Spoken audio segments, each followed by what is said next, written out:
আল্লাহু আকবার। এইবার পুলিশ আল্লাহর বান্দা মুসলমান ডাক দিয়ে বলল, কি গো আল্লাহর বান্দারা, ও গ্রামবাসী শোনো শোনো, এই লোকটার আমল মাত্র কোরআনকে মহব্বত করত, কোরআন শরীফের সাথে ভালো সম্পর্ক ছিল, হক্কানি আলেম ওলামাকে মহব্বত করত, এতটুকু তার জানা আছে, এর বাইরে আর কোনো জানা নাই। এরে আখালিয়া মধ্যপাড়া মুসলমান ভাইয়ের আমার, বন্ধুরা আমার, পুলিশ আল্লাহর বান্দা মুসলমান ডাক দিয়ে বলল, আমি আমার কাঠ পাওয়ার জন্যে আমি তার কবরের মাটি যখন সরালাম, সরাইয়া কবরের ভিতরে তাকায়া দেখি এত সুন্দর ফুলের তোড়া, ফুল দিয়া সাজানো, নতুন দুলার মতো সাজায় রাখছি। হায়রে, এত সুন্দর ফুলের তোড়ার জীবনে কোনোদিন দেখি নাই। এত সুন্দর ফুল দিয়া কে সাজাইলো, কে রে এই সুন্দর করে কবরের নতুন দুলার মতো সাজাইলো? এবার পুলিশ চোখের পানি ছেড়ে দিয়া কান্দার ডেকে ডেকে বলে, আমার আর পুলিশের চাকরির প্রয়োজন নাই।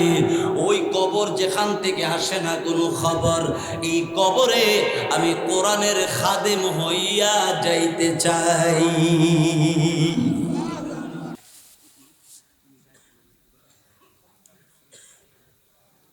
মুমিনের কত দাম! আল্লাহু আকবার। এবার মুসলমান পুলিশ আল্লাহর বান্দা ডাক দিয়ে বলল, গ্রামবাসী, লোকটা কি আমল করত? আমলের খবর পাইছি। কি আমল? কোরআন শরীফকে মহাব্বত করত। সুবহানাল্লাহ জোরে। হাদিস শরীফের মধ্যে রাসূল বলেছেন, কুন আলিমান আও মুতাআল্লিমান আও মুস্তামিআন আও মুহিব্বান। রাসূল বললেন, তুমি আলেম হও, জান্নাতে যাইবা। আলেম না হতে পারলে আলেমের ছাত্র হইয়া যাও, তুমি জান্নাতে যাইবা। আলেমের ছাত্র যদি হইতে না পারো, আলেম ওলামার বয়ান শুনে আমল করো, তুমি জান্নাতে যাইবা। তাও যদি সম্ভব না হয়, আলেম ওলামাকে, কোরআন হাদিসকে মুহাব্বত করো, তুমি জান্নাতের মেহমান।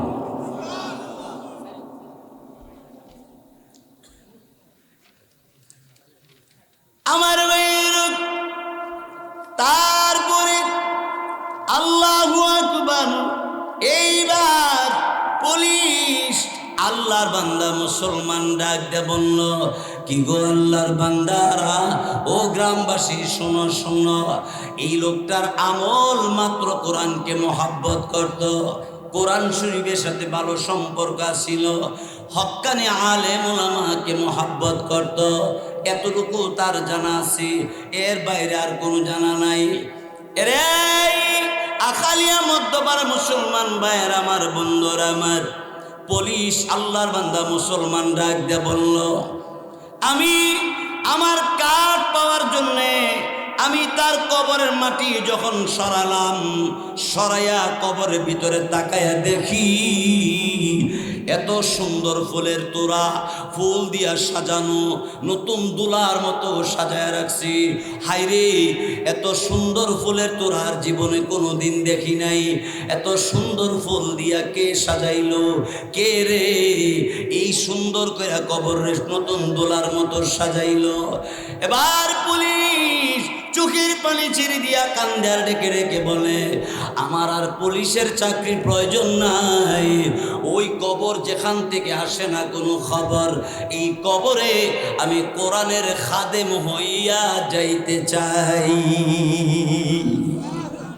আমার ভাইয়েরা, আমার বন্ধুরা, আমার পরও আরো আলেম আছে, বয়ান করবেন। আমি আপনাদের জন্য বয়ান যতটুকু করার কথা তার চেয়ে বেশি করছি, কম না।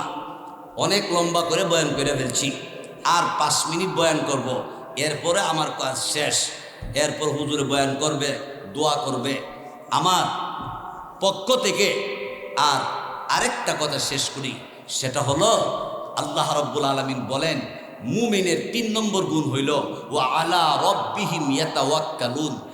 আল্লাহর উপর ভরসা করবে মুমিনে, কোনোদিন ফিরের উপরে ভরসা করবে না, হুজুর উপরে ভরসা করবে না, সরকারের উপরে ভরসা করবে না, কোন ব্যক্তির উপরে ভরসা করবে না, ভরসা করবে ওয়া আলা রাব্বিহিম ইয়াতাওয়াক্কালুন, একমাত্র তার রবের উপর, আর কারো উপর নয়। কিন্তু এমন ইতিহাসও শুনি, এমন ফিরও আছে বছরে একবার গোসল করে। বছরে কয়বার? যেই বেড়া বছরে একবার গোসল করে, এই বেড়া সারা শরীর এক বছর পরে যে গোসল করবো ডাম দিয়ে এক ডাম পানি লাগে। তো এই গোসলের পানি আবার মুড়িদানারা বোতল বইরা বাড়িতে আনে বরকতের লাগা। কি লেগে নে? আচ্ছা আমি জিগা, যেই খাচ্চর ফিরে গোসল করে না এক বছর, যেই খাচ্চর ফিরে পর্দা করে না, নামাজ পড়ে না, জ্বর সালা ফিন্দে নিউ মার্কেট খুললে বয়ে তাহে, নিউ মার্কেট বুঝছেন তো, খুললে বয়ে রয়েছে, কইল আমরা এই দেশে ল্যাংটা শাহ লাগাই দিলে যদি ফির হইতো, তাহলে হাতির সামনে দেয় শাহ হাতি, তাহলে হাতি বড় ফির হইল। ঠিক কিনা জোরে কর? আমি জিগাই, প্রত্যেকটা মানুষের বিশেষ বিশেষ কিছু অঙ্গ আছে না নাই? এই খাচ্চর ফিরে যে গোসল করলো, এই বিশেষ আফ্রিকার জঙ্গল হইলছে ভিতরে, এই জঙ্গল বিজ্জা যে ফানি বেরিয়েছে, এই ফানি বোতল বের বাইত আনছে। নাউজুবিল্লাহ জোরে কর, আরো জোরে কর নাউজুবিল্লাহ।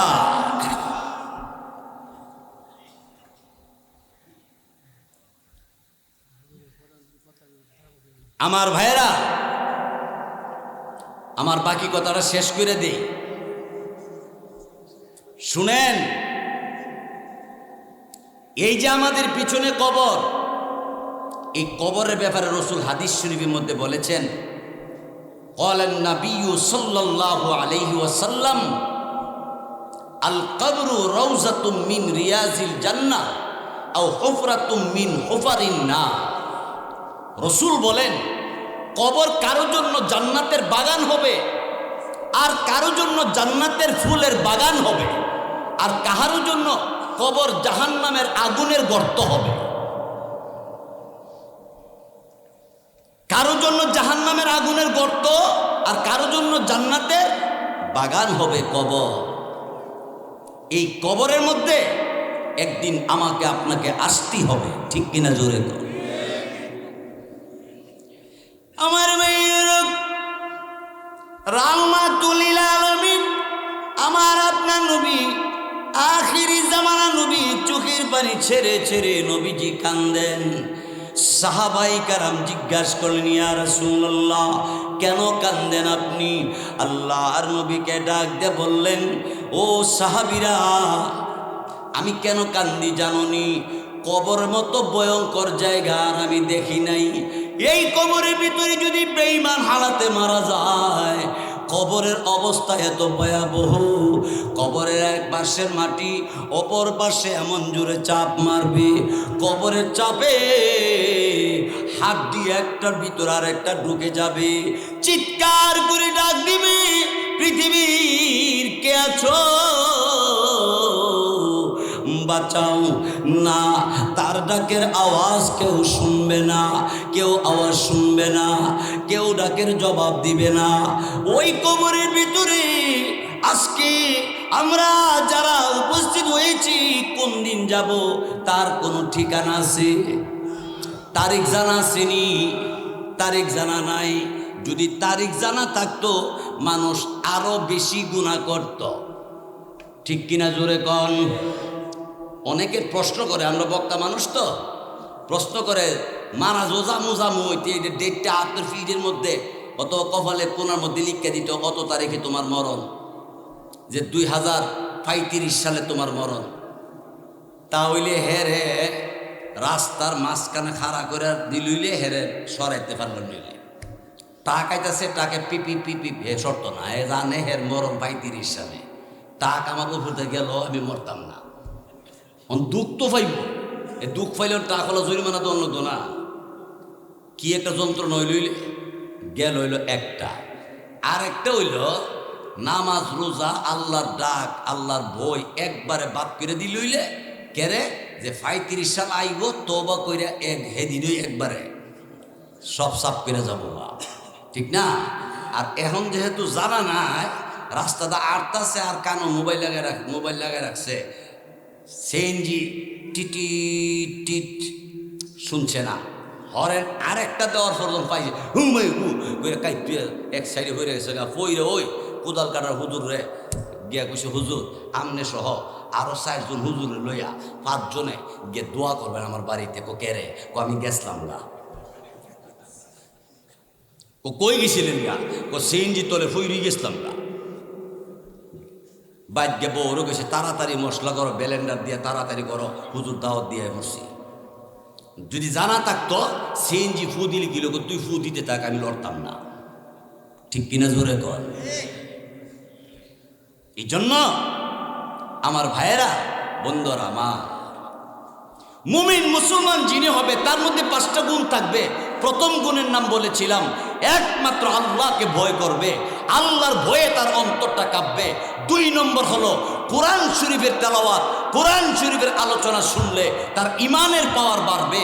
3 নম্বর হলো মুমিন বান্দা আল্লাহর উপর ভরসা করবে আর কোন ব্যক্তির উপর ভরসা করবে না। 4 নম্বরটা হলো মুমিন বান্দা 5 ওয়াক্ত নামাজ পড়বে। মুমিন বান্দার 4 নম্বর গুণ কি? 5 ওয়াক্ত নামাজ পড়া, 5 ওয়াক্ত নামাজ।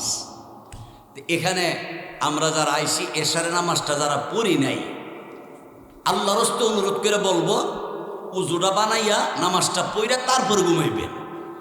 ঘুমের ঘরে মানুষ মারা যায়, শুনছেন না জীবনা? ঘুমের ঘরে ঘুমাইছে, সকালবেলা উঠবে ঘুমের ঘরেই মারা গেছে। এই জন্য আপনার আমার মরণ ঘুমের ঘরে যদি হইয়া যায়, এশারে নামাজটা কমপক্ষে হাসরের ময়দানে দাঁড় করানো যাবে যে আল্লাহ আমি আপনার হুকুমে এশারে নামাজটা পড়েছি। আল্লাহ আমাদের তৌফিক দান করুক, বলেন আমিন। আমার ভাইয়েরা, বন্ধুরা আমার, মুমিনের 5 নম্বর গুণ হইল আল্লাহর দেওয়া অর্থ থেকে আল্লাহর রাস্তায় দান করা। এই যে আপনাদের ঈদগাটা, এখানে জানাজা হয়, বৎসরে 2টা ঈদের নামাজ হয়। 5 বছর 3 বছর পরে বিদেশ থেকে অনেক ছেলেরা আসে। এরা আইসা বন্ধু বান্ধব নিয়া ঈদের নামাজটা পড়ার জন্য ঈদগাহের মধ্যে আসে। বৃষ্টি নামছে, আবার বৃষ্টি গেছে গা, কিন্তু বৃষ্টি আধা ঘন্টা হইয়া কাদা হয়ে গেছে গা, যার কারণে ঈদগার মধ্যে নামাজটা পড়া গেল না। পাঞ্জাবি আনন্দ উল্লাস সব কিছু কেমন যেন একটা একবারে নিব্বা গেল, ঠিক না? এই জন্য এই আখালিয়া মধ্যপাড়া, দক্ষিণ পাড়া, উত্তর পাড়া, বা এদিকে আছে আব্বা টেক, মহসিন টেক, এরপরে সেরেন্দা, বুনাই, আখালিয়া উত্তরপাড়া, নজরবাড়ি পর্যন্ত আমরা